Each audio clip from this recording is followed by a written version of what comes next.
fast food companies are costing taxpayers a tremendous amount of money because they refuse to pay their employees a living wage, which means that you and I have to foot the bill and pay for their government programs. So just to give you some ideas, there was a study done that looked at 7 different food chains, and they found some really fascinating information that I want to share with you guys. Let's first look at Domino's.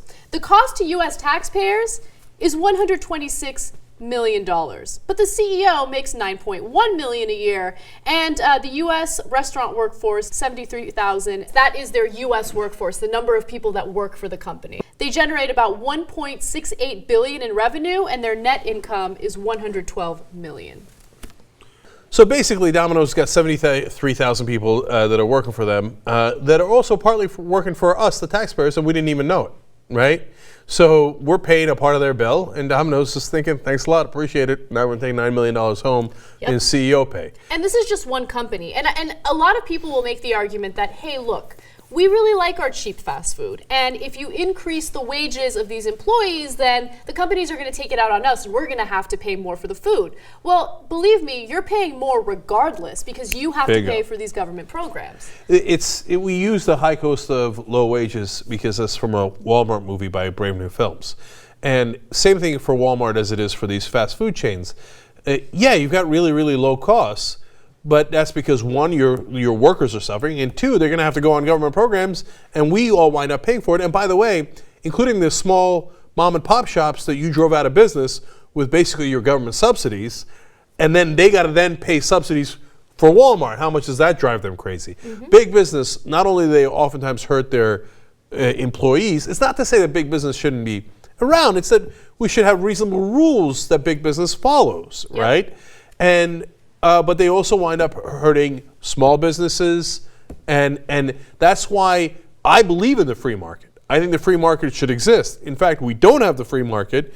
We give all these advantages to these giant corporations that allows them to crush their small business competition and then take taxpayer money to do so. Right, but some conservatives and libertarians would argue that it's not a free market if you have regulations in place. That if you just get rid of minimum wage, then the people can decide who they work for, and as a result, the corporations will have an incentive to keep wages high. Yeah. Now, what they don't tell you about is how all the corporations are funding the political campaigns and allowing the politicians to set the rules, not just to take away the regulations that allows them to pollute, et cetera, but to also put in rules giving them tax advantages. Mm-hmm. And that's taxes that's coming out of our pockets, and there isn't anybody in their right mind, conservative, liberal, or libertarian, who should agree to that. Now, I should note that Domino's is literally number 7 on this list, which means it's the better of all evils. Sonic, Dunkin' Donuts, Wendy's, Burger King, Yum Brands, which owns Pizza Hut, Taco Bell, and KFC, they all have similar practices where the CEO pay is extremely high, the revenue and the profit is extremely high, but the employees get paid very little, and the U.S. has to pay for these government programs. Number 1 on the list is actually McDonald's, and I want to read you the numbers from that. It actually costs U.S. taxpayers $1.2 billion. Jesus. CEO compensation is $13.7 million, and their workforce consists of about 707,850 people.